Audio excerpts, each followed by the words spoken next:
On the amateur radio bands all around the world every week, broadcast on low-power AM and FM stations all across the United States, and one of the first podcasts on the internet, we are This Week in Amateur Radio, the worldwide premier amateur radio and technology news magazine and bulletin service of the air.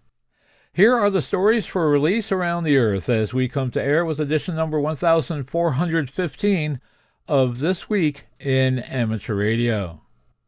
Radio clubs all around the earth will activate in April for the 2026 World Amateur Radio Day celebration. The ARRL announces changes in the Central Division leadership. The FCC sends a notice of unlicensed operation to an ISP in California. The Commission is poised to empower superfast broadband from orbit. Elecraft donates a complete amateur radio station to the League and W1AW. The Department of Defense will host this year's Armed Forces Day crossband test. ARRL is soliciting school contacts for 2027. AMSAT announces all of the events it is planning for the Dayton Hamvention. Amateurs in Norway have new amateur radio regulations. An amateur is charged with interference to emergency services by the FCC. And an amateur in Florida is experimenting and exploring the use of the 4 and 8 meter bands. We will tell you all about his ongoing research in this week's report. These headline stories will come to you in a moment, along with this week's special features. We'll visit with Bruce Page, KK5DO, and get an update from AMSAT and what's new with all of those amateur satellites in orbit. Australia's own Onel Ben Shop, VK6FLAB, and Foundations of Amateur Radio will attempt to answer the question, where is the spark gap? This is a fascinating look at the Grimeton SAQ alternator. Our own amateur radio historian, Bill Continelli, our previous historian, W2XOY, now a silent key, presents an encore presentation of one of his best of the ancient amateur archives, when he answers the question, what was Conelrad? We will stop by and visit with Bill Sawyers, AJ8B in the DX Corner with all the latest news on DXpeditions, DX, upcoming contests, and more. And we will have a look at this month's edition of the Volunteer Monitor Report.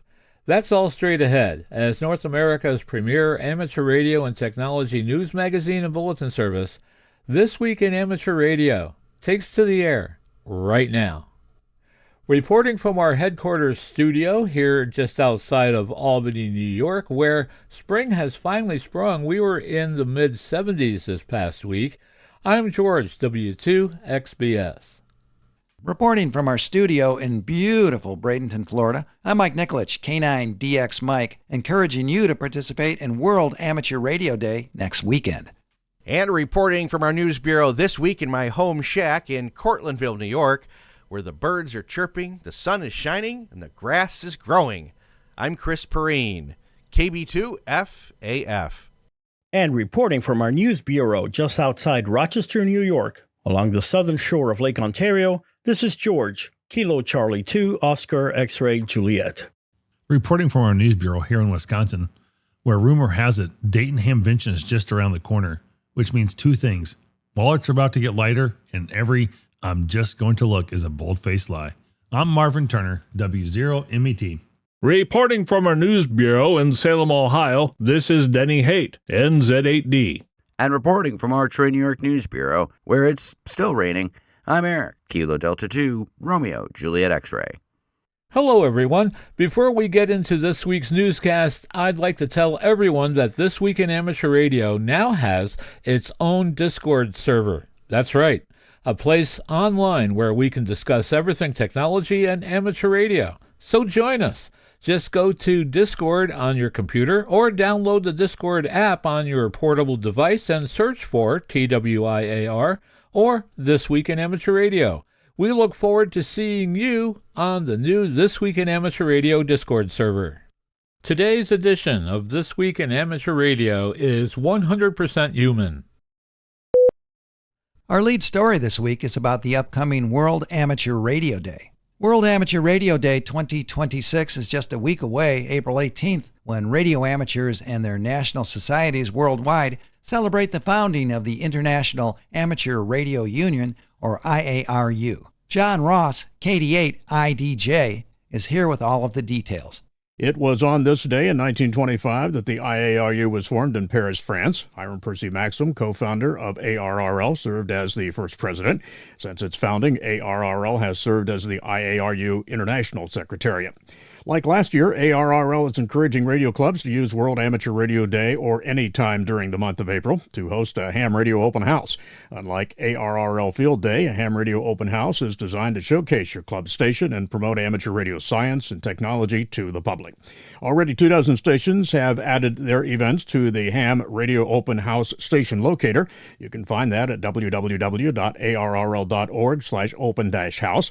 Ham Radio Open House highlights the amateur radio service as a platform for developing and practicing modern radio communication techniques and technology, and as a hands-on pathway into science, technology, engineering, and mathematics, STEM fields for the next generation.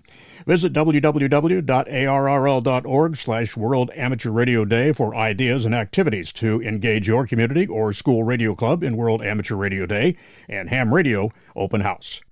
I'm John Ross, KD8IDJ. Visit the League's Amateur Radio Day website page for ideas and activities to engage your community or school radio club in World Amateur Radio Day and Ham Radio Open House. Here are a few ways to participate in and promote World Amateur Radio Day. Operate a Get on the Air station. Set up in public places with permission, like libraries, science museums, and makerspaces. Include outdoor activities such as Parks on the Air activations, satellite operating, and fox hunts. Create and hold a special net or simply get on the air during World Amateur Radio Day from Saturday, April 18th, 2026 at midnight UTC to Sunday, April 19th, 2026 at midnight UTC. Get the word out. If you are an ARRL Public Information Coordinator, Public Information Officer, or responsible for club publicity, send a press release and conduct outreach to highlight the day and your events. Joshua Long, W9HT, is the new ARRL Central Division Director. Brent Walls, N9BA, has resigned as ARRL Central Division Director, citing professional and personal commitments. He served as director since 2025, and before that as vice director beginning in 2021. Serving in the capacity of division director has been a truly rewarding experience and the highlight of my amateur radio journey, said Walls in a message to the ARRL members in the division. Whether supporting emergency communications, fostering technical growth, or strengthening our community connections, the ARRL plays an important part, and I'm proud to have been a part of it. Consistent with ARRL's governing documents, Joshua Long, W9HT, of New Haven, Indiana, who has served as Vice Director since 2025, has assumed the office of Central Division Director, effective immediately. ARRL President Rick Roderick, K5UR, will appoint a successor as Vice Director for the remaining term, which expires in 2027. The Central Division includes Illinois, Indiana, and Wisconsin. ARRL is governed by an all-volunteer board of directors. Elections are held for 5 of the 15 ARRL divisions each year for terms of 3 years. The Federal Communications Commission has sent a notice of unlicensed operation in the 11 GHz band to an internet service provider in the Sierra Nevada foothill region of California. Conifer Communications is an ISP based in Groveland. The FCC said it was transmitting on 10.915 GHz for over a year after its license had expired. That part of the radio spectrum is allocated by the Commission for common carrier and fixed point-to-point microwave operations. The San Francisco office of the FCC's Enforcement Bureau said that it received a complaint of an unlicensed station operating atop Moccasin Peak. Last September, according to the Commission's account, agents confirmed that Conifer Communications was transmitting with a license that expired in February 2024 and had not been renewed. The Enforcement Bureau warned that operating radio transmitting equipment without authorization is a violation of federal law and could subject Conifer to monetary fines and seizure of the equipment. Conifer Communications must discontinue operations immediately and must not resume. It also has 10 days from the date of the notice to respond with any evidence that it has authority to operate. Amateur radio operators in Norway have a number of new regulations, including a new entry-level license. The Norwegian Communications Authority has approved an entry-level license for amateurs as one of the several changes taking effect. The entry-level or limited 10-watt license covers 80, 40, 20, 17, 15, 10, 6, and 2-meter bands, as well as the 70-centimeter band. Other changes include the removal of limitations to hams wishing to operate stations remotely, especially in Norway's overseas territories. The changes also affect the 23-centimeter band, which will now follow International Amateur Radio Union recommendations more directly. Again, remote control limitations have been lifted in Norway, specifically the limitation over remote operation in Norwegian territories, and the 23-centimeter band is now more closely adhering to CEPT recommendations. Chris Stelkamp, Kilo India Zero Delta of Selby, South Dakota, has been appointed Vice Director of the ARRL Dakota Division. ARRL President Rick Roderick, Kilo 5, Uniform Romeo, appointed Stelkamp, who has been South Dakota Section Manager since 2012. Stelkamp, an ARRL Life member, has been a radio amateur since 2006 and holds an extra-class license. He's a member of the Black Hills Amateur Radio Club and Lake Area Radio Club in South Dakota, the Twin Cities DX Association, and the Minnesota Wireless Association. Interest in amateur radio runs in his family. His mother, Margaret, Kilo Alpha Zero, Bravo Echo Brava, and father, Lloyd, November Oscar, 7 Golf, of Havre, Montana, are both amateur radio operators. Stelkamp works as a sales agronomist for Agri Partners. The ARRL Dakota Division includes Minnesota, North Dakota, and South Dakota. This week, FCC Chairman Brendan Carr announced that the Commission would vote on an order to modernize its satellite spectrum sharing rules, a change that could unlock more than $2 billion in economic benefits for the American people and up to 7-fold more capacity for space-based broadband services. Drawing from the state-of-the-art satellite technology, the FCC's new technical rules would revise the decade-old framework for how geostationary orbit and non-geostationary orbit systems share spectrum. That 1990s-era framework predates the revolutionary changes in spectrum sharing technology that have developed in the decades since. The FCC's new framework will enable faster speeds, lower cost, and greater reliability, representing another step to ensure that consumers benefit from competitive and affordable internet options. The FCC is moving fast to unleash affordable, high-speed internet. By discarding last-century satellite regulations, we could see billions of dollars in benefits for the American economy and broadband speeds many times faster than what is available today. This overdue rethinking of space spectrum sharing rules will bring greater competition to the broadband marketplace and reduce the number of satellites needed to serve a given area. Our Build America agenda is unleashing America's space industry to deliver for consumers. The current decade-old regulatory regime has significantly limited the ability of operators to deliver high-speed, low-latency broadband services to consumers. Until now, non-geostationary orbit operators' power levels have been restricted by the limit developed in the late 1990s to protect geostationary orbit satellites. The public draft of the report and order will be available on the April Open Meetings webpage on the Commission's webpage. With the Artemis II mission, with 4 astronauts now on their way back, a team of ARRS and AMSAT volunteers are watching from afar. Specifically, our experts will use a multinational network of ground station receivers to capture the Orion's capsule's one-way S-band communications with mission control as a secondary means of tracking the spacecraft.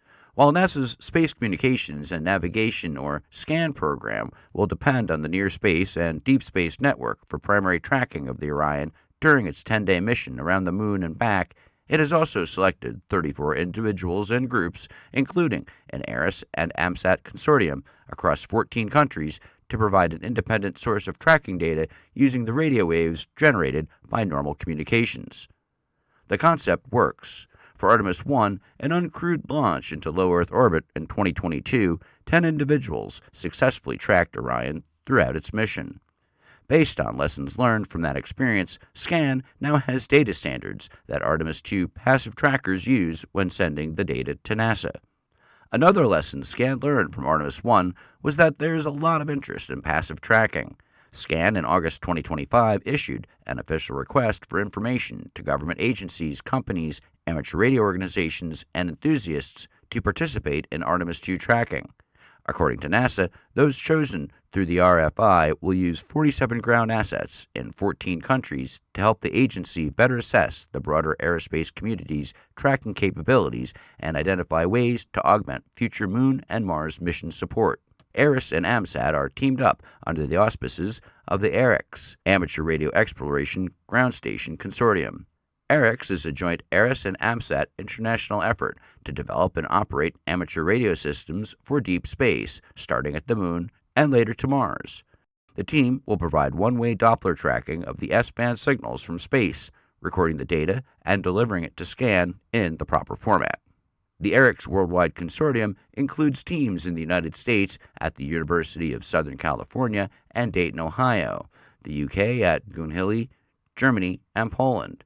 Other ARRX team members who supported the Artemis 1 initiative are also participating separately. ARRS Operations team member Daryl Young is serving as the project manager for the Artemis 2 tracking project.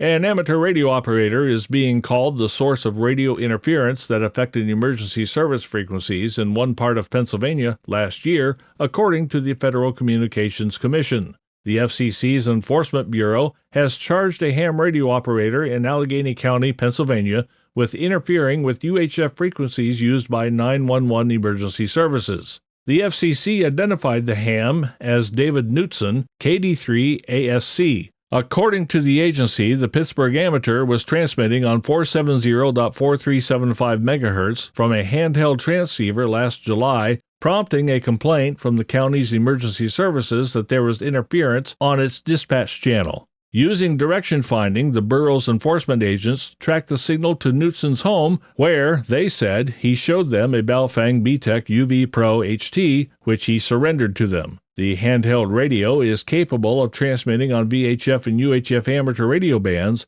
as well as private land mobile radio bands. The FCC said the radio had been programmed to monitor the EMS channel, and that the audio relay was enabled, permitting traffic from one channel to be transmitted on another. The FCC notice is dated March 25th. Knutson must respond to the Enforcement Bureau within 10 days of that date. ARRL, the National Association for Amateur Radio, has welcomed a new high-performance Elecraft station to Studio 3 at W1AW, the Hiram Percy Maxim Memorial Station, at its headquarters in Newington, Connecticut. Founded in 1998 and headquartered in Watsonville, California, Elecraft produces high-performance amateur radio equipment available both factory-assembled and as kits. Its product line spans ultra-portable to full-feature desktop stations and is widely used by operators ranging from parks-on-the-air activators to de-expedition teams. Elecraft co-founder Eric Swartz, WA6HHQ, visited ARRL headquarters April 7, 2026, to formally present the station. ARRL staff, including CEO David Minster, NA2AA, were on hand to receive the equipment. The station includes the K4D transceiver with built-in Cat4 automatic antenna tuner, KPA 1500 plus watt solid-state amplifier, and companion accessories including the K-Pod control panel, KPAC 3 aux cable interface, MH4 hand microphone, and SP4 speakers. The K4 supports full remote operation, allowing control from another K4, a software application, or Elecraft's K4/0 remote panel. Its peer-to-peer architecture enables straightforward remote setup without reliance on a centralized server.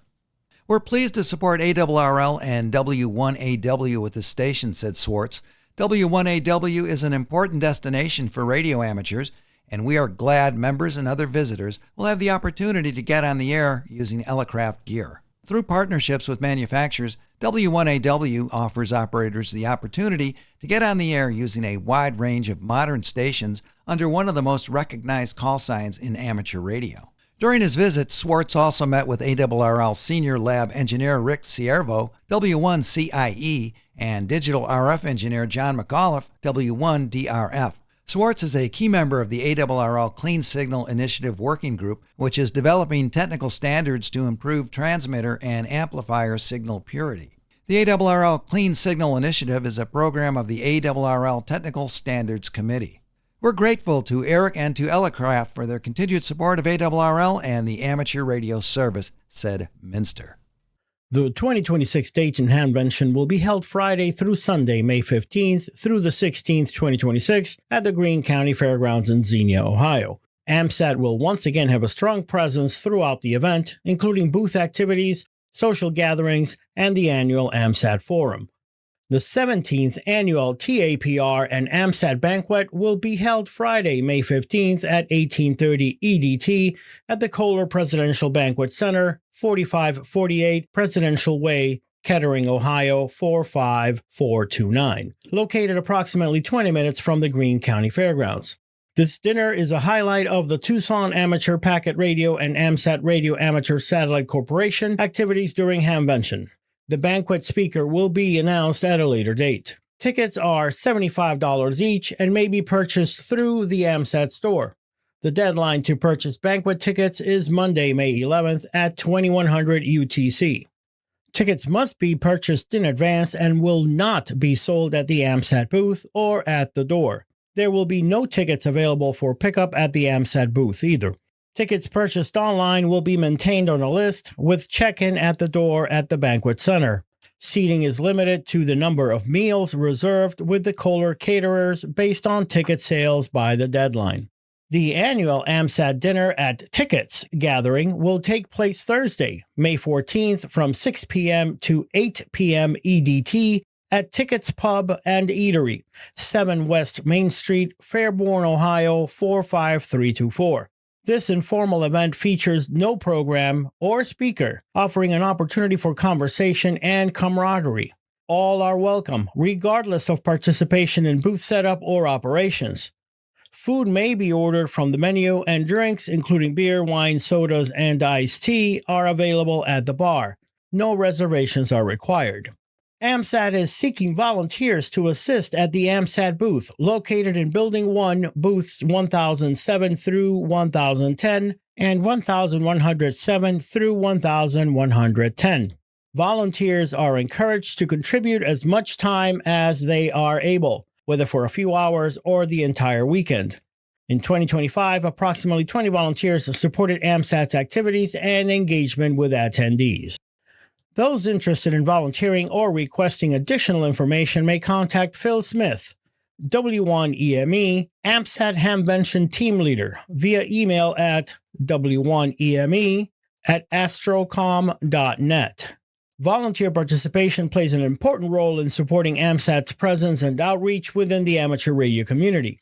The AMSAT Forum will be held Saturday, May 16th from 1:50 p.m. to 3:10 p.m. EDT in Forum Room 2. Additional details, including the banquet speaker announcement, will be provided as they become available. It is the beginning of a new month, and that means it is time for the Volunteer Monitor Program Report. The Volunteer Monitor Program is a joint initiative between the ARRL and the FCC to enhance compliance in the amateur radio service. This is the most recent activity report of the Volunteer Monitor Program. An operator in California was issued an advisory notice concerning a beacon on a 60-meter frequency not authorized to operators in the United States. Technician operators in Michigan and Oregon were issued advisory notices for 40-meter FT8 operation, a band on which technicians only have CW privileges. Technician operators in Illinois and Florida were issued advisory notices for 20-meter FT8 operation, a band on which technicians have no privileges. An advisory notice was issued to a resident in Bay Point, California, concerning unlicensed 2-meter transmissions from the property. An operator in Connecticut was issued a commendation for outstanding operation of the Hartford-Tolland County Skywarn net on the PVRA repeater system during a snowstorm. The net was operated continuously for 24 hours and relayed information on ground conditions to the National Weather Service. An operator in California was issued a commendation for exceptional courtesy and skill in assisting a POTA operator to change frequencies so that a net could begin operation on 20 meters. Results of the new automated FT4 and FT8 monitoring system are being reviewed. The program appears to be effective in continuously monitoring the frequencies to ensure that operators have the proper license class for the band they are using. There were 3 volunteer monitor program presentations to amateur radio clubs in Missouri and Maryland. Further evidence was provided to the FCC in 3 interference cases referred in January of this year. The totals for this month's monitoring were 1,437 hours on HF frequencies and 1,738 hours on VHF frequencies and above, for a total of 3,175 hours. We would like to thank Volunteer Monitor Program Administrator Riley Hollingsworth, K4ZDH, for this report. The Doomsday Radio is a Russian-based shortwave radio station that has been sending out a faint buzz and nothing else for 50 years. But last week, the Doomsday Radio started sending out one key word again and again. That word, dezigator, which in Russian translates to decontaminator or degasser. The question is why?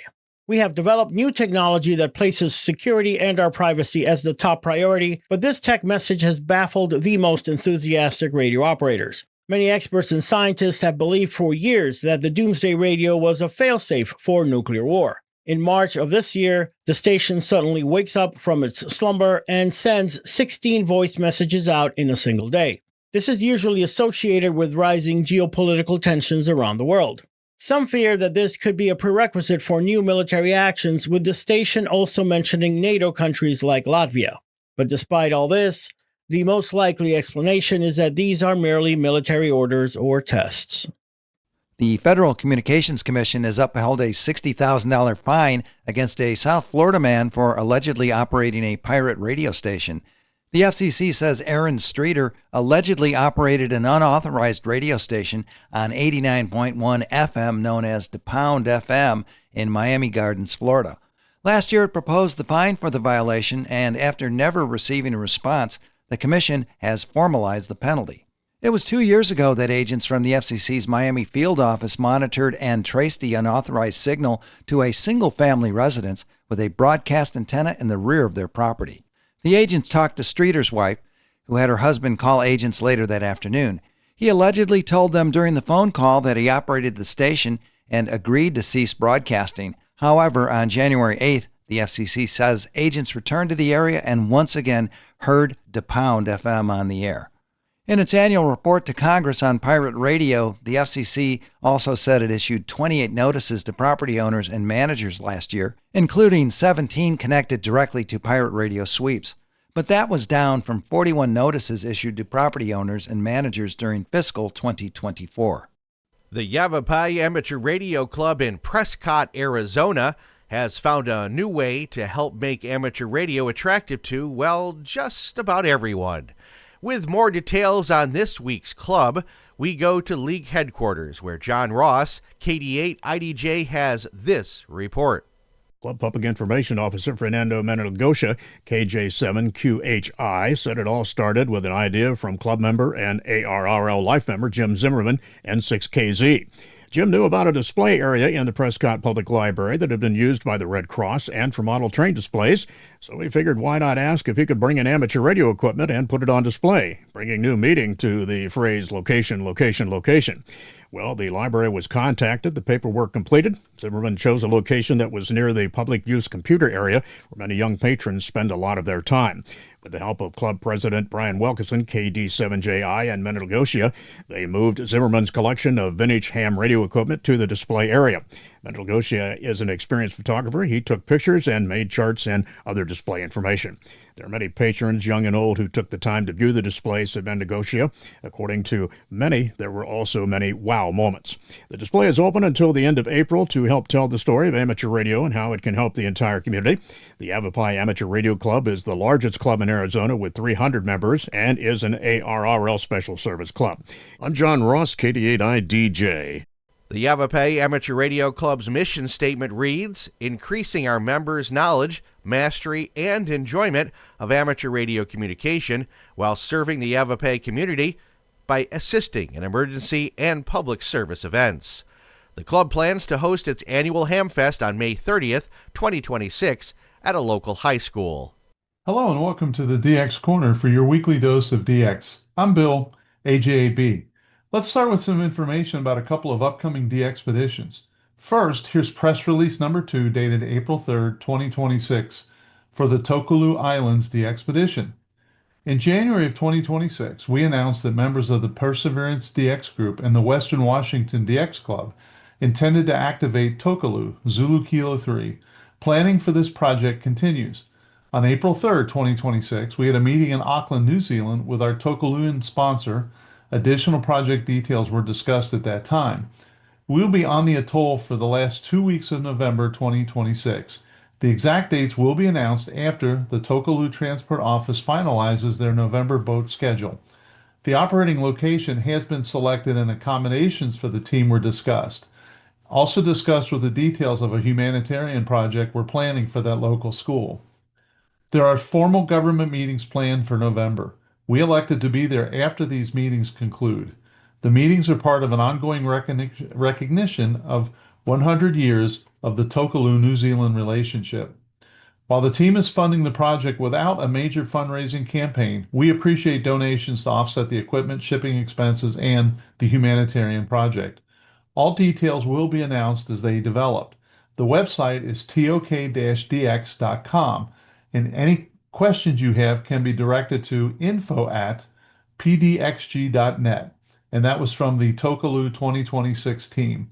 And I wish them luck. I know a couple of the people go on and they are terrific. That will be a very successful DXpedition. One other one coming up is the Democratic Republic of the Congo. The call sign will be 9 Tango 0 Mike Delta, the first time the prefix 9 Tango 0 has ever been used. The Mediterranean DX Club is pleased to announce the organization of a major amateur radio expedition to the Democratic Republic of the Congo from September 30th to October 11th of 26. This expedition will involve 14 international operators and will aim to activate amateur radio in one of the most sought-after countries in the world for amateur radio DXers. Great importance will be given to traditional operating modes, or the human modes as they're called, CW and sideband. This choice will allow radio amateurs from around the world to contact the expedition even without the use of automatic digital modes, keeping alive the spirit of radio and manual operation. The expeditions are one of the most complex and expensive projects in the amateur radio world, but they allow thousands of radio amateurs around the world to connect rare countries and keep their passion for radio alive. Any contribution, large or small, will be extremely important to the success of this DXpedition. Well, there's 2 that are coming up, and let me give you some update on one that just finished. This is an update on the Sierra 21 Whiskey Delta DXpedition to Bangladesh. The Sierra 21 Whiskey Delta DXpedition has successfully concluded operations from IOTA AS-140, with the team safely returning to Dhaka after completing its primary objective. During the 12-day activity period, the team reached a total of over 73,000 QSOs, exceeding their initial target of 70,000 contacts. This marks a strong operational result under challenging environmental and technical conditions. The team had the privilege to operate from Char Kukri Mukri, located in the very south of Bangladesh. Reaching this remote location required extensive logistics, including approximately 18 hours of travel one way within the country, using a combination of speedboat, tuk-tuk, cargo tricycle, ferry, and moped. A special thanks goes to Epon, Sierra 21 Alpha Bravo Oscar, and Anup, Sierra 21 Tango Victor, for their outstanding involvement and commitment throughout the project. Their local support was essential for both preparation and execution. Following the return to Dhaka, the team is currently regrouping at the hotel. Additional updates regarding the QTH setup and further impressions from the island will follow shortly, including selected photos from the operation. The team will now begin processing log requests. Once completed, the full log will be uploaded free of charge to LOTW and OQRS via ClubLog, and it will be open for all QSL card inquiries as outlined on the Expedition website that you can check. Further updates and a final summary will follow. I thought they did a tremendous job, and from where I am at in southwestern Ohio, that's an extremely difficult place to hit, and we did get them in the log. So congratulations on a job well done. The following DX information comes from Bernie, W3UR, editor of the Daily DX, the Weekly DX, and the How's DX column in QST. If you would like a free 2-week trial of the Daily DX, your only source of real-time DX information, just drop me a note at thedxmentor@gmail.com. So first, we have an update on 3 Baker 9 Rodriguez Island. Victor Uniform 3 Oscar Papa Tango, also known as Oscar Mike 0 Golf Alpha, Savarna, is QRV as 3 Baker 9 November from Port Mathurin, Rodriguez until May 20th. So he'll be there a number 5 weeks. From French Polynesia, we have this. On Monday, Fox Oscar Stroke, Fox 6 Bravo Charlie Whiskey, Didier, reported that the island's internet network had been down for approximately 1.5 hours and may remain unavailable until Tuesday. Severe weather, including heavy squalls and violent thunderstorms with lightning, caused significant damage to temporary antenna setups. The 30-meter and 40-meter bands are currently unusable, and the vertical dipole arrays, VDAs, nearly collapsed. The main station itself remains operational, however. Monitoring of beacons shows 0 European signals and no European opening was expected on Monday. So just keep an ear out for French Polynesia. And then we have Whiskey 4, which is Timor-Leste. On April 1st, Victor Kilo 4 Mike Alpha Papa, Darren, arrived in Timor-Leste, and on April 5th was on the air with the 4 Whiskey 6 Delta Alpha call sign, holiday style. He should now be QRV from Aturo Island in the East Timor Coastal Islands group. He will have call signs 4 Whiskey 6 Delta Oscar stroke Papa at that time. Darren says he will mostly be on 10 meters, but also on 80, 40, 20, 15, and 12 as voice only. He has an ICOM IC7300, 2 wire antennas to choose from, and 100 watts. And you can QSL the Timor-Leste operation via VK4 MAP. From the Comoros Islands, which is Delta 6, we have this. After completing his Fox Hotel stroke United Radio 9 India Delta X-ray operation from Mayat, Ivan will continue his journey to the Indian Ocean with a month-long stop in the Comoros as Delta 60DX. Listen for him on CW and sideband. So here's an update on Western Sahara. Nama, Sierra 01 Alpha, and Osman, Sierra 01 Alpha Hotel will be QRV on as Sierra 09 Sierra until May 31st, operating from Sahrawi Republic to celebrate the 50th anniversary of the Sahrawi Republic. They are running 100 watts to dipole antennas and multiband beams. They will be operating QO100 from several grids. Look for Sierra 09 Sierra to also be QRV during the CQWPX CW contest May 30 and 31. QSL via ClubLog and LOTW. A little bit in the future, we will see 3 X-ray Fox Sugar Golf. That's correct, just one number, 3 X-ray Fox Sugar Golf, the Republic of Guinea, to be activated by Elvira, Italy Victor 3 Fox Sugar Golf, from April 11th to the 25th, so just about the time you're getting this. She will operate HF and 6 meters, all modes, with 2 low-power stations and vertical antennas. Elvira expects a couple of daily power outages that will force her off the air for amounts of time undetermined. She is a terrific operator, and it's just great to listen to. She really knows how to handle a pileup. From the Congo, which is Tango November, we have this. Father Dark, Hotel Fox 3 Golf Delta, is now in Brazzaville on a new pastoral and humanitarian mission.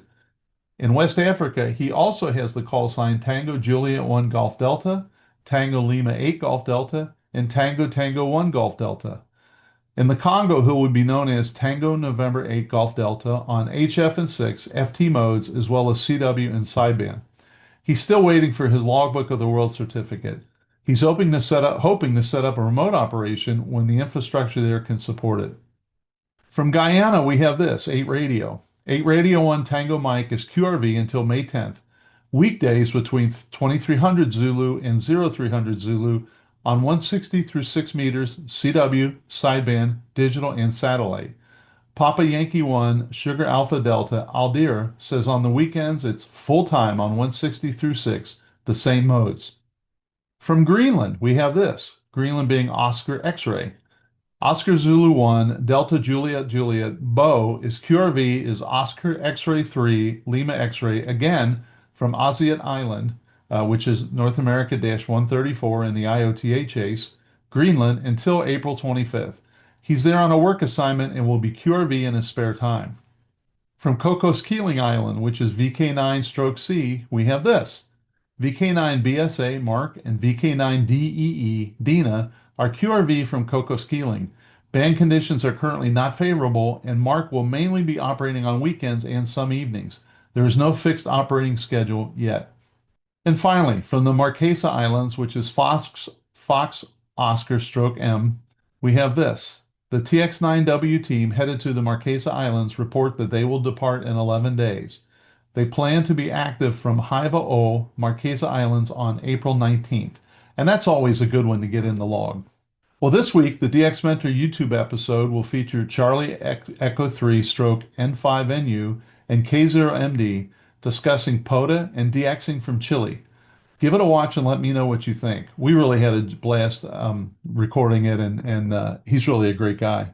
Until next week, this is Bill, AJ being saying 7-3, and thanks to my XYL Karen for her love and support. I hope to hear you in the pileups. Have a great DX week. Picture the following scenario in a slightly grainy black and white for added effect. It's the 1950s. A ham is sitting at his station, having a CW QSO. He's wearing a suit and tie. Before him is a Hammerlin receiver, a Johnson Viking transmitter, and a homebrew modulator. On the wall are QSL cards and his honorable discharge certificate.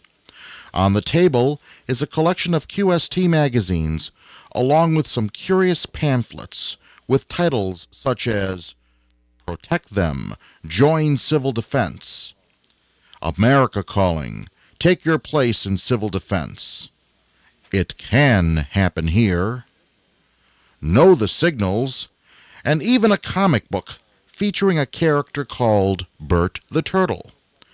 While the Vibroplex clicks away, another radio sits in the background, quietly spitting out atmospheric noise.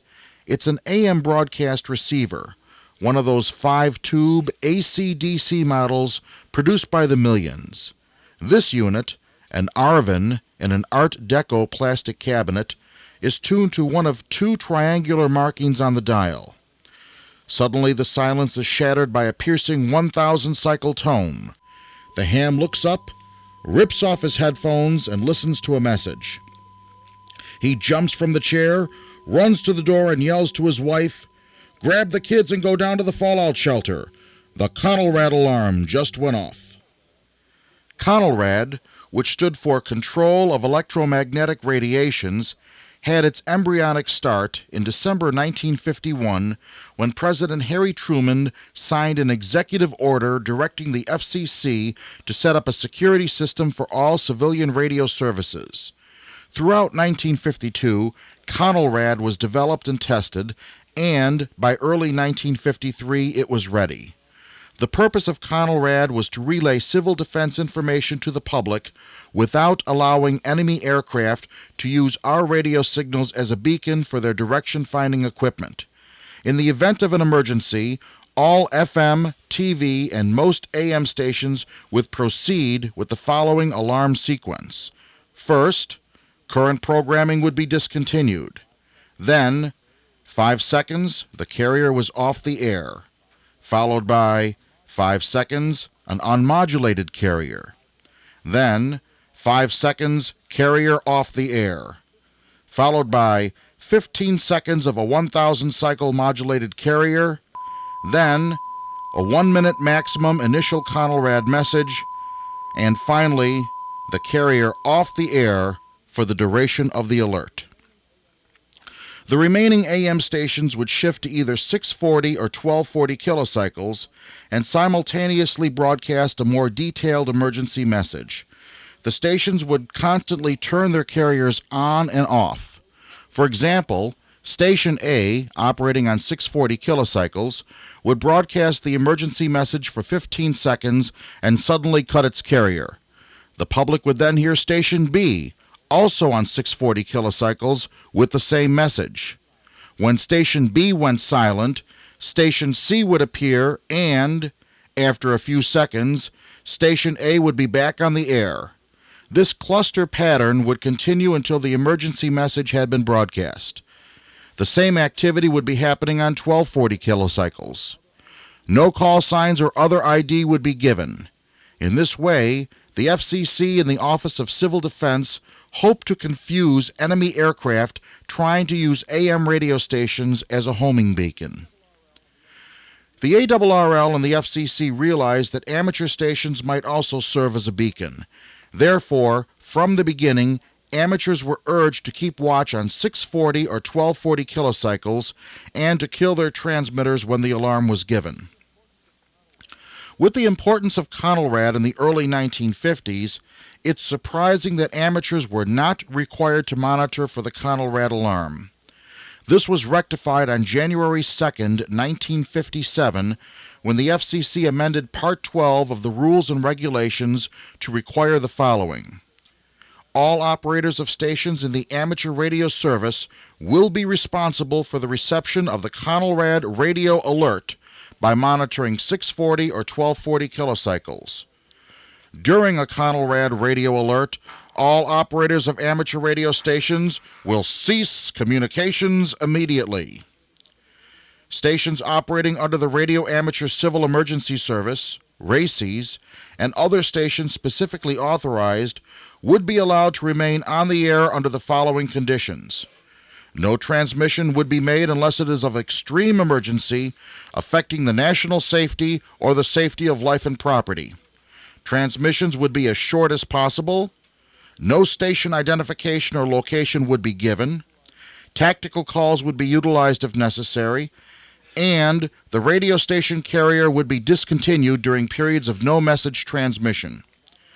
Amateur stations were not allowed back on the air until the Conelrad radio all-clear message was transmitted.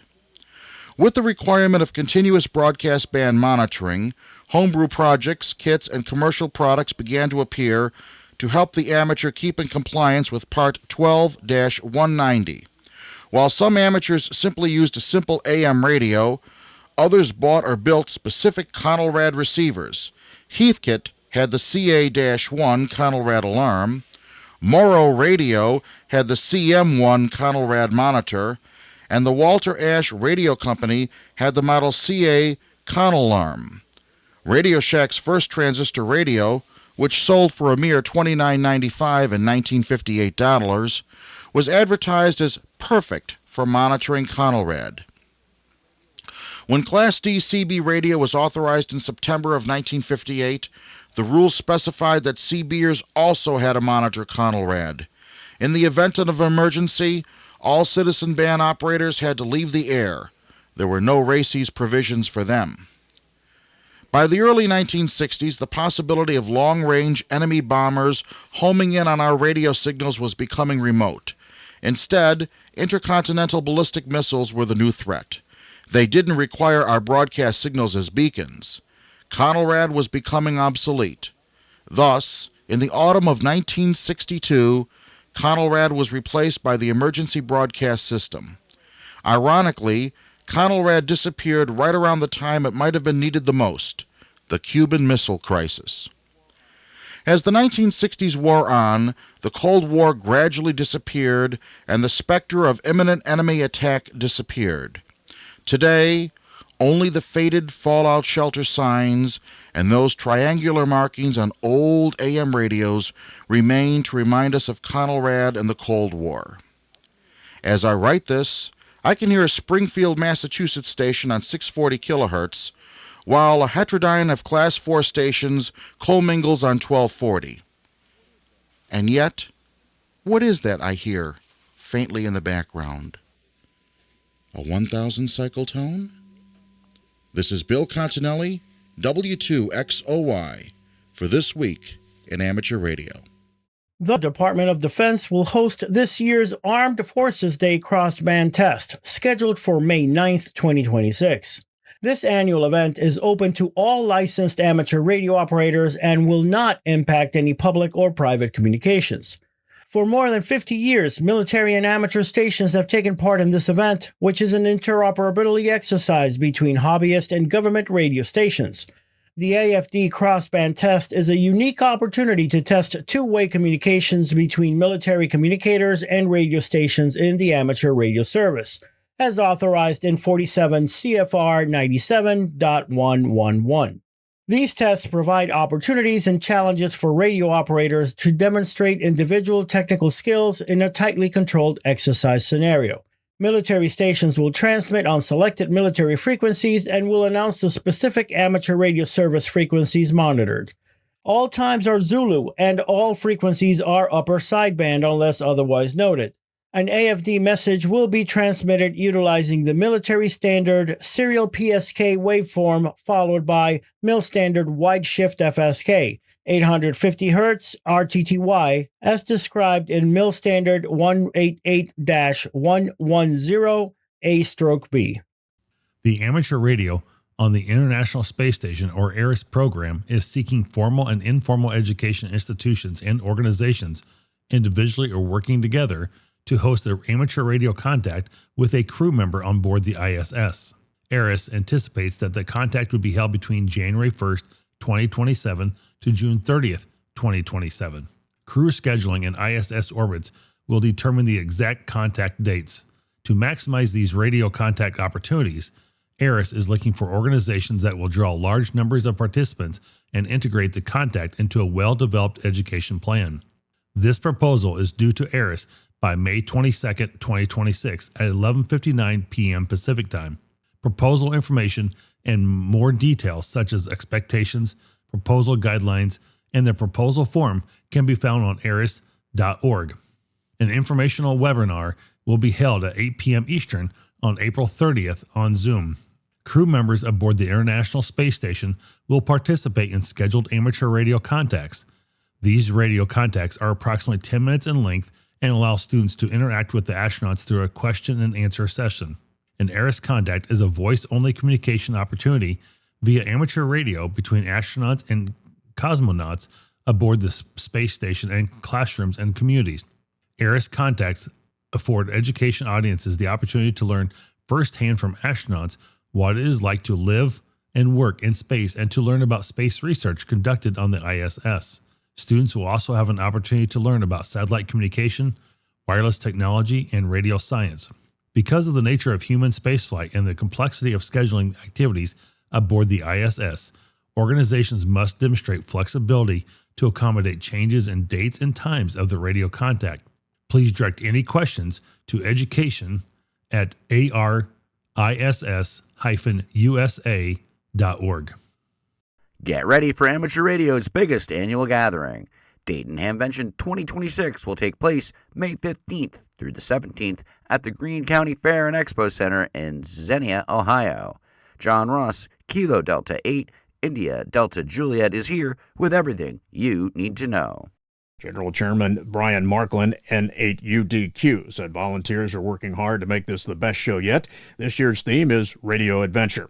Radio Adventure has always been about exploration of ideas, technologies, distances, and possibilities, from the earliest spark gap pioneers to today's digital experiments, satellite operators, contesters, emergency communicators, and outdoor enthusiasts. Amateur radio continues to be a gateway to discovery, said Marklin. Among the activities taking place is the ARRL Youth Rally, returning on Saturday, May 16th. That rally is designed for students ages 11 to 21 and offers a great opportunity to connect with other young hams. Youth Rally activities will be led by ARRL Director of Education and Learning Steve Goodgame, K5ATA, and volunteers from the ARRL Collegiate Amateur Radio Program. Advanced registration is recommended, while Hamvention admission is already free for students, high school and younger. The $20 Youth Rally registration fee includes a T-shirt to be worn on Saturday, badge and lanyard, reusable tote bag, and a complimentary 3-day Hamvention admission ticket for Friday through Sunday. Students will enjoy an afternoon of hands-on activities, learning, and fun. Highlights will include satellite communications, a short sprint contest, a fox hunt, and a chance to make contact with a parachute mobile station. Attendees are encouraged to bring a 2-meter handheld radio if you have one. The youth rally will be followed by the ARRL Collegiate Amateur Radio Meetup. I'm John Ross, KD8I DJ. For more information about the youth rally and registration, and to find other ARRL activities and exhibits at Hamvention, visit www.arrl.org/Dayton-Hamvention-2026. For Hamvention information and general admission tickets, visit hamvention.org.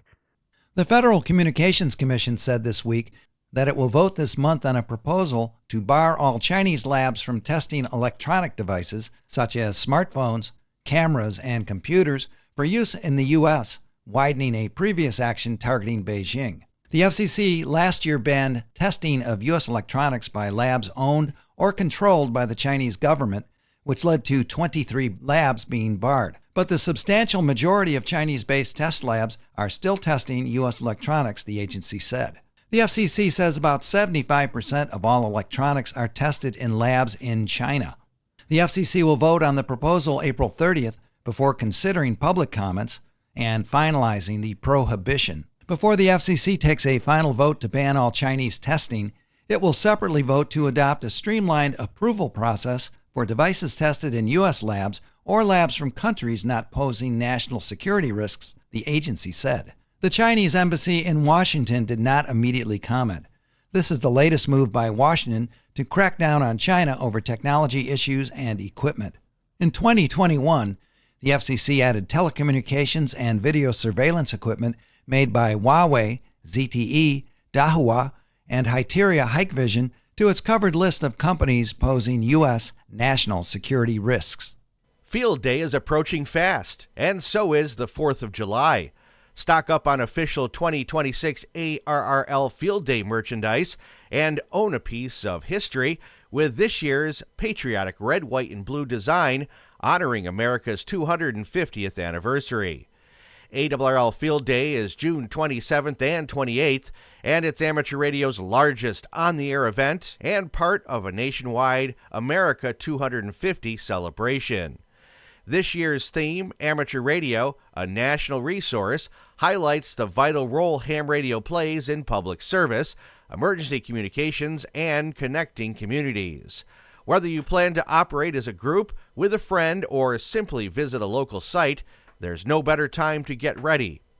The 2026 Field Day collection is now shipping and includes t-shirts, hats, mugs, pins, patches, stickers, notebooks, banners, recruitment posters, and more. The t-shirt lists ARRL and RAC sections on the back, a fun way to track contacts. Comfortable, durable, and unisex, it's ideal for both Field Day and 4th of July celebrations. Be among the first to shop the collection at www.arrl.org/shop and celebrate Field Day in style. For rules and full resources and the latest information, visit arrl.org/fieldday. It is time for AMSAT's satellite shorts from all over, and we only have one really short story for you. The 2-hour launch window of the Artemis II mission provided a practical example of the effects of space debris and satellite crowding. During the launch window, NASA was required to respect approximately 156 what it calls cuts. A cut is a period when the rocket could not be launched due to the risk of collision with a satellite or trackable debris in low Earth orbit. Each cut can last from 1 to 23 seconds. The NASA TV commentator noted that it wasn't many years earlier when the number of cuts for this type of mission was only in the 40s. Foundations of Amateur Radio. The thing I love most about this amazing hobby of amateur radio is the sheer size of the community and the depth of knowledge that comes with it. Case in point, the other day I mentioned the Spark Gap transmitter at Grimeton in Sweden. A few hours after releasing my comments into the void, I received a message from Paul, Sierra Alpha 7 Charlie November Delta, who lives, wait for it, 153 kilometres from the transmitter.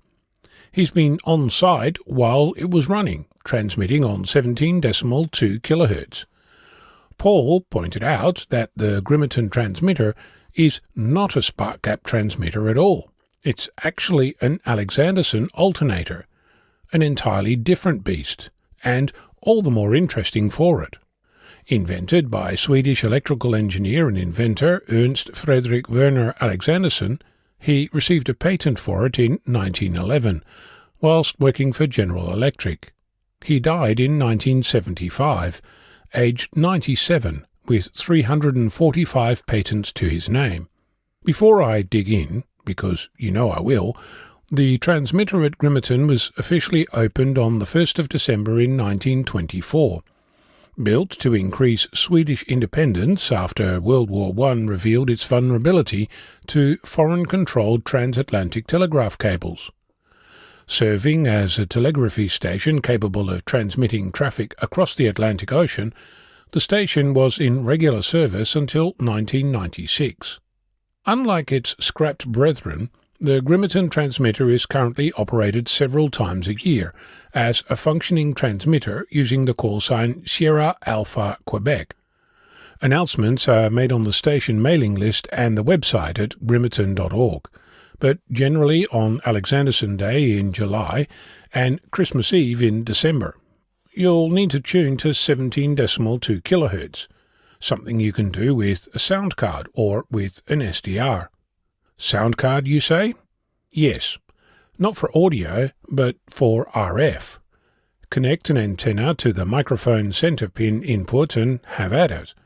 Note that this will likely be highly susceptible to noise, so filtering and experimentation are to be expected. There's several tools around to play with this.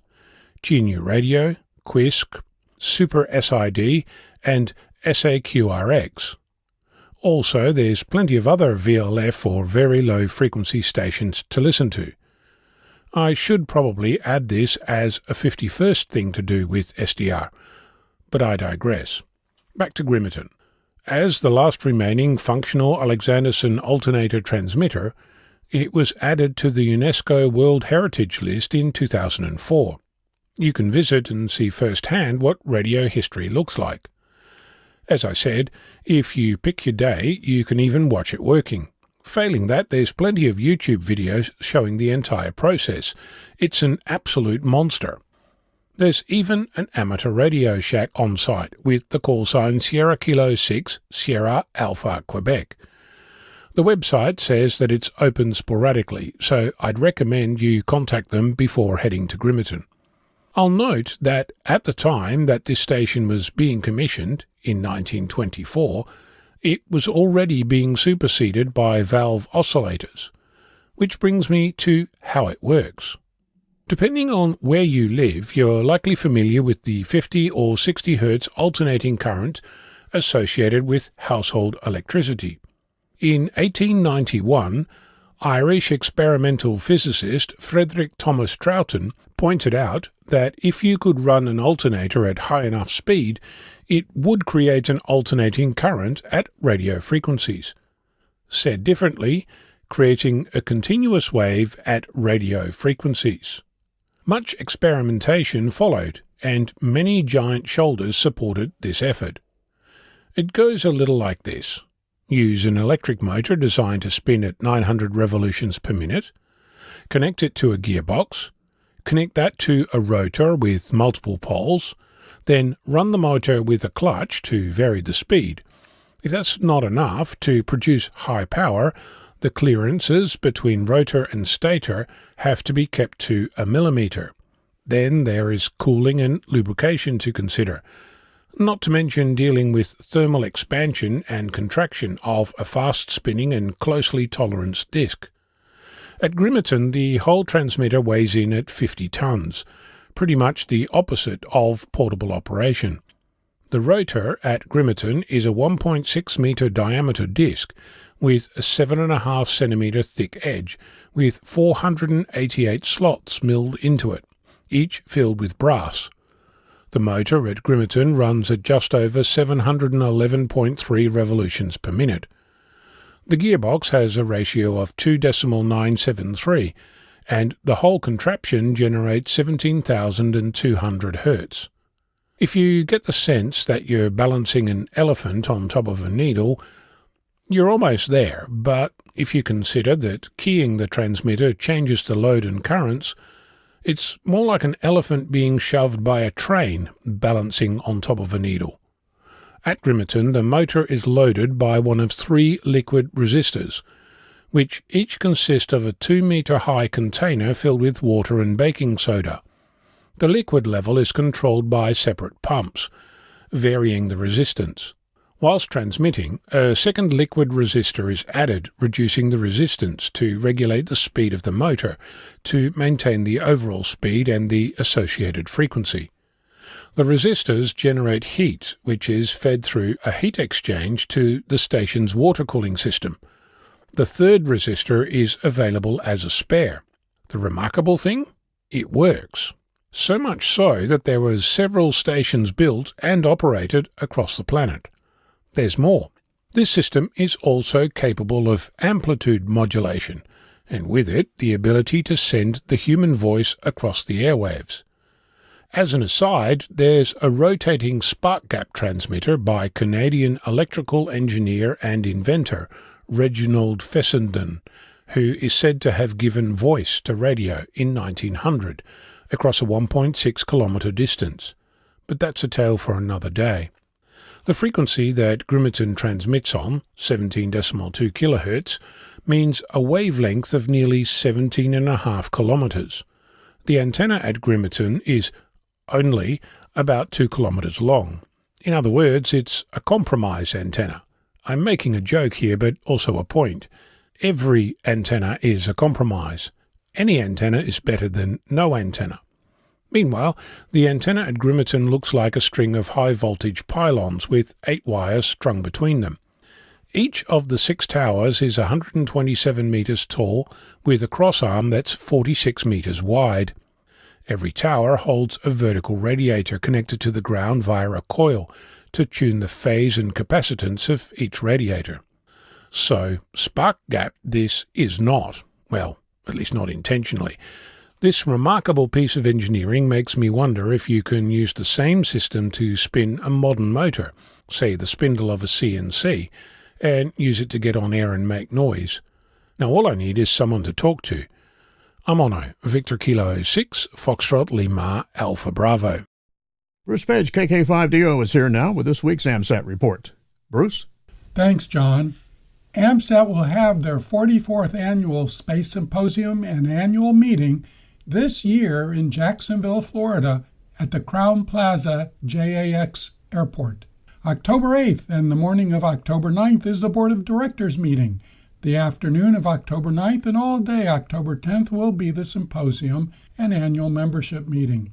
There will be a banquet on the evening of October 10th and a membership breakfast the morning of October 11th.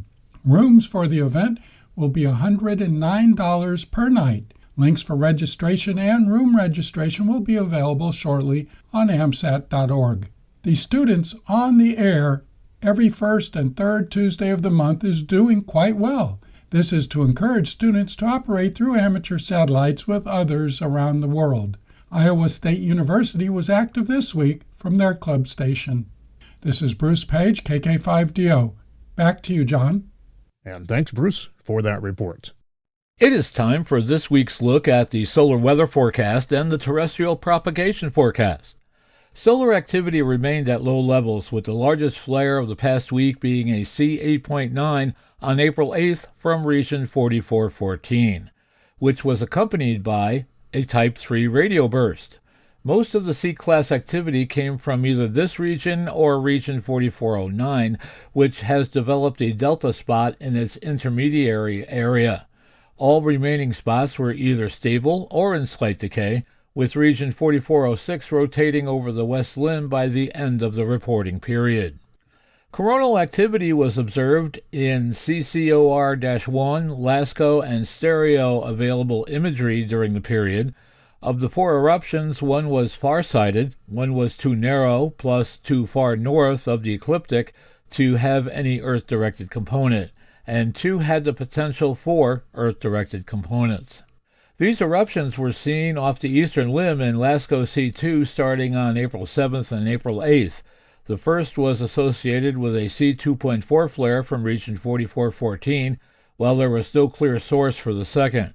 Modeling indicates these eruptions will pass behind Earth's orbit and no impact is anticipated. Eruptions potentially associated with the C8.9 are currently being analyzed. Solar activity is expected to be at low levels over April 9th through the 11th, with a chance for M-class minor to moderate flares and a slight chance for X-class strong flares, driven primarily by the flare potential of regions 4409 and 4414. Looking at solar wind, the solar wind parameters reflected the transition out of a waning negative polarity coronal hole high-speed stream into nominal conditions. Wind speeds continued to decline from a peak of 500 kilometers per second to near 400 kilometers per second by the end of the period. Solar wind parameters are anticipated to return to normal conditions on April 9th before becoming disturbed on April 10th due to the anticipated arrival of a co-rotating interaction region ahead of a positive polarity coronal hole high-speed stream. For more information concerning radio propagation, visit the ARRL Technical Information Service, read a quick guide to HF propagation using solar indices, and check out the propagation page of Carl Luetzelswab, K9LA. For customizable propagation charts, you can also visit the VOA CAP Online for Ham Radio website. Just ahead in Radio Sport this week, April 11th, the QRP ARCI Spring QSO Party. That's CW. April 11th through the 12th, the JIDX CW Contest. That's CW. And April 11th through the 12th, the DIG QSO Party. That is CW as well. And remember to visit the ARRL Contest calendar for more events and information in your area. Upcoming section, state, and division conventions, April 10th through the 11th, it's the Greene County Hamfest hosting the ARRL Oklahoma Section Convention. That's in Claremore, Oklahoma. April 18th, the Delmarva Amateur Radio and Electronics Expo hosting the ARRL Delaware State Convention. That's in Georgetown, Delaware. And on May 3rd, the Warminster Amateur Radio Club Annual Hamfest hosting the ARRL Eastern Pennsylvania Section Convention. That's in Bristol, Pennsylvania. And remember to search the ARRL Hamfest and Convention database to find more events in your area. The National Voice of America Museum of Broadcasting is welcoming Hamvention guests by offering extended hours from Thursday, May 14th through Sunday, May 17th. The museum and the Westchester Amateur Radio Association, which is headquartered there, will be sharing a wide variety of exhibits that include a disc jockey setup from a vintage radio station, vintage ham and shortwave equipment, and the Voice of America's first transmitter dating from 1942. The club's ham radio station, Whiskey Charlie 8, Victor Oscar Alpha, will be sharing access to its shack, so come with your license and be prepared to get on the air. Admission is $10 at the door. For each day's extended hours and for directions on how to find the museum from Xenia, visit the website voamuseum.org or Whiskey Charlie 8, Victor Oscar Alpha.org. The independent nonprofit museum in Westchester, Ohio, is not affiliated with the U.S. government's Voice of America service. Rita Bauer-Wright, KC9 CDL, taught math and science for 38 years at District 111 in Burbank, Illinois, USA, where she always encouraged her students to reach for the stars. Rita wrote educational materials for NASA, so in 1988, she challenged her students to come up with a name for the next space shuttle. Her students' projects also included solar-powered cars, robot prototypes for Mars exploration. But it was on December 21st, 2000, that Rita led 14 elementary school students to make the first school contact by ham radio with the International Space Station. It took years to coordinate through the ARRL application and ARRL education proposal process. Leading up to that set date, the suburban Chicago school was covered with space-themed projects made by the kids in all classrooms from kindergarten to 8th grade. The first attempt was set for December 19th with Charles Sufana, AJ9N, assisting with the contact with Commander William Shepard, KD-5 GSL, aboard the ISS. That didn't go as planned. A successful retry came 2 days later. Rita wrote in her post-contact report that at 2028 UTC, Bill Shepard and the ISS came up over the horizon for what turned out to be a near-direct overhead pass. Charlie and his team made a connection within seconds and continued up to 2039 UTC. All 14 students chosen to ask questions got their chance. Chicago area students were greeted by their teachers in the morning and by the afternoon are welcomed aboard the ISS. Rita is survived by her loving OM of 68 years, Billy KC9 HRM, and a member of the Chicago Area Stars Radio Club. Thanks to the President Dennis Calderon, KC9 DSP, for helping Rita keep her license active in recent years and for sharing her legacy. Rita Wright became a silent key on March 8, 2026. Meanwhile, Carlos Almanon, LU7 DSY, enjoyed a long and busy career on both the professional and amateur side of radio. Over the years, he became well-known as a TV and radio journalist for a number of media outlets in Argentina. A former sports journalist, he later moved on to covering news and had served as a war correspondent on the Falklands. Across oceans and continents, the radio amateur became known as a successful DXer and a DXpeditioner. He was a member of the DXCC Honor Roll. Locally, Carlos' talents were put to good use during the annual American Lighthouse Weekend, organized each February by members of the Radio Club Grupo DX Bahia Blanca, which he founded.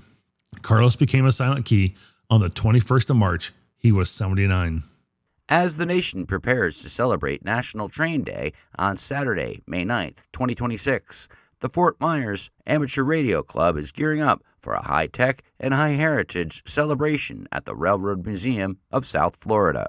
To mark the occasion, the club will be on site and on the air, transmitting in Morse code, in homage to the historic role of telegraphy in railway operations. Operations will be from 10 a.m. through 3:30 p.m. Eastern, and everyone will have an opportunity to explore the rich history of the museum while witnessing Morse code transmissions reminiscent of the telegraph's heyday. Licensed operators will also demonstrate modern voice and digital communications options. The event also serves as a tribute to the innovators who made rail travel safe and efficient and commemorates the driving of the Golden Spike at Promontory Summit, Utah on May 10, 1869, which marked the completion of the first transcontinental railroad in the U.S. The Fort Myers Amateur Radio Club is an ARRL affiliated club. Expecting that orbital laboratories and habitable spacecraft, in-space repairs, and many other related uses are going to have a need for greater access to the RF spectrum, the Federal Communications Commission is seeking comment on ways to make that happen. The agency voted last month to address new ways to support tracking, telemetry, and command for a variety of on-the-horizon initiatives. The FCC published the proceeding on its website, referring to the uses as weird space stuff. The agency said that the proposed rulemaking is part of a larger effort to modernize policies in support of the quickly growing space sector. It encouraged comments in particular from companies involved in different aspects of lunar missions, satellite servicing, or related operations. One of the potential frequency ranges referenced in the notice of proposed rulemaking is frequency range 2305 MHz to 2315 MHz, which overlaps part of the amateur radio allocation on 13 centimeters. The proposal is docket number 26-54.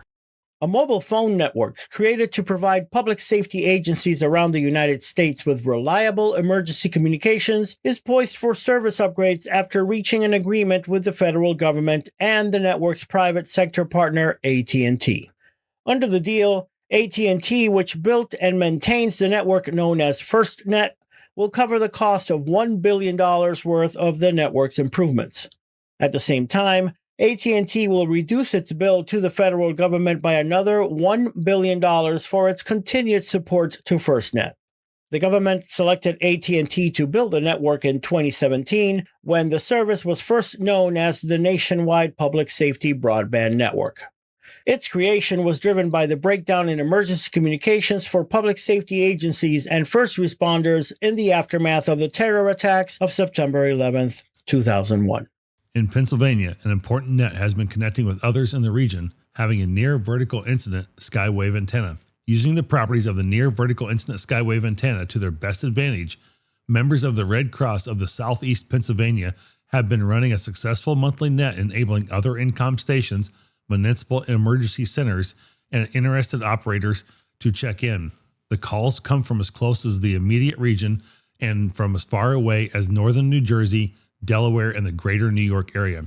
The net is in fact all about the check-ins. Participants ask for call sign, name, location, and an accurate signal report. According to Cliff Hotchkiss, KC3 PGT, the regional lead for the American Red Cross Disaster Services Training in Southeast Pennsylvania, these important records have been logged on the NVIS net since its startup almost a year and a half ago.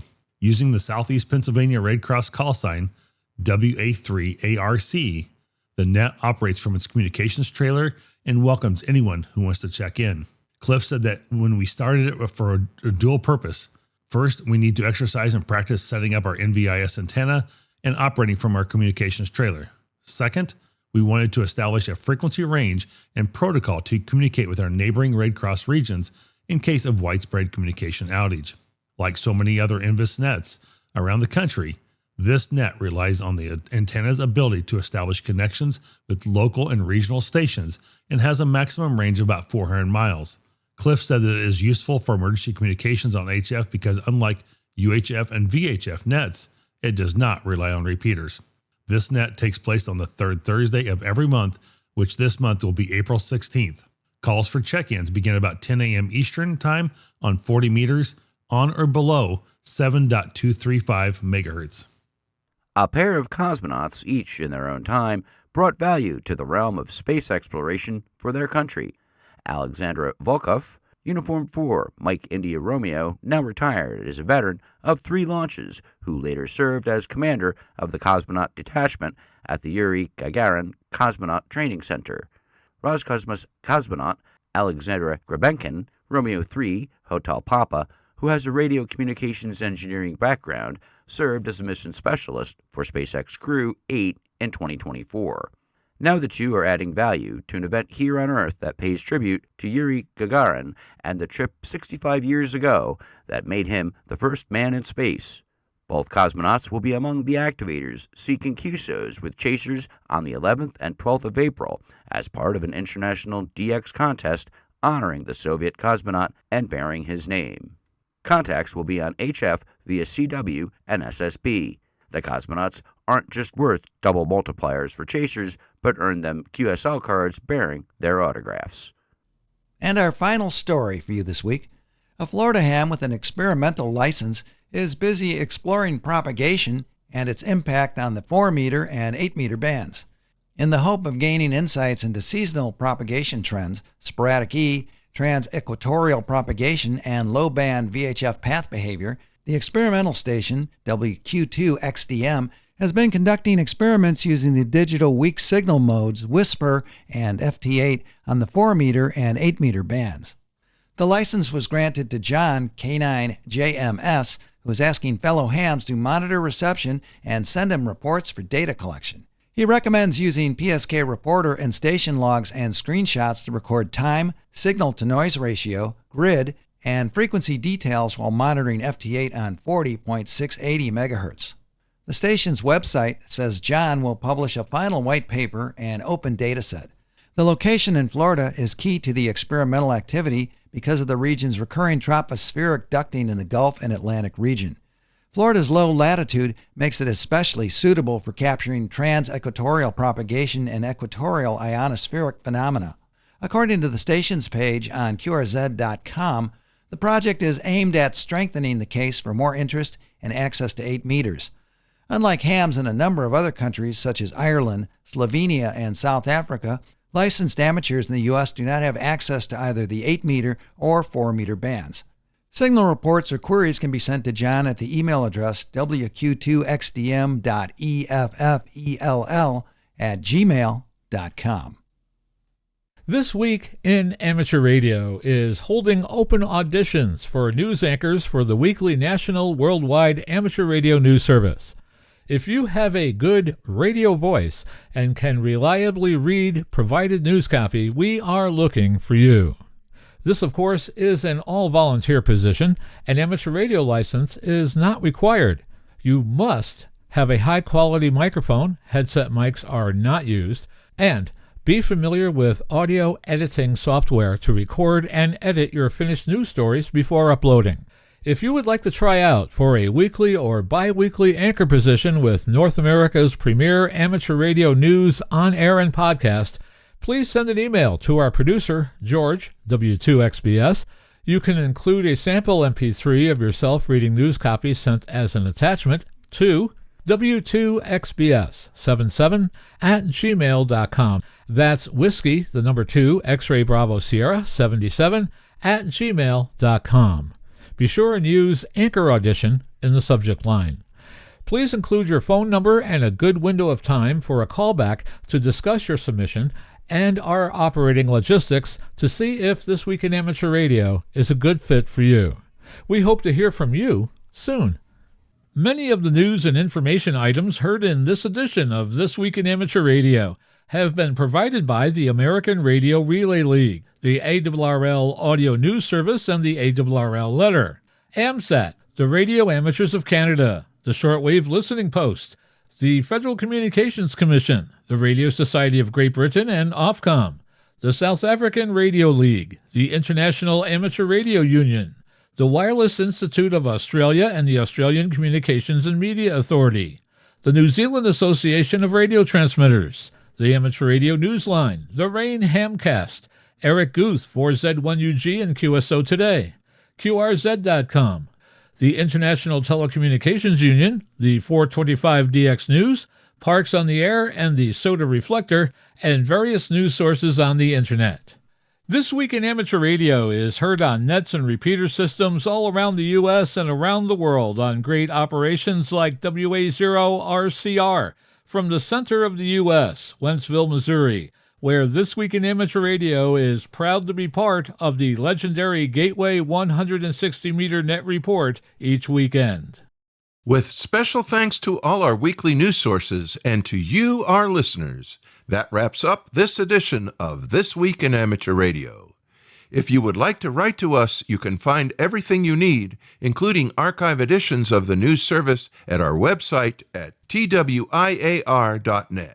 And now, for all of us at This Week in Amateur Radio headquarters and all our news team around the world, this is Will Rogers, K5WLR in Fayetteville, Arkansas, wishing you 73.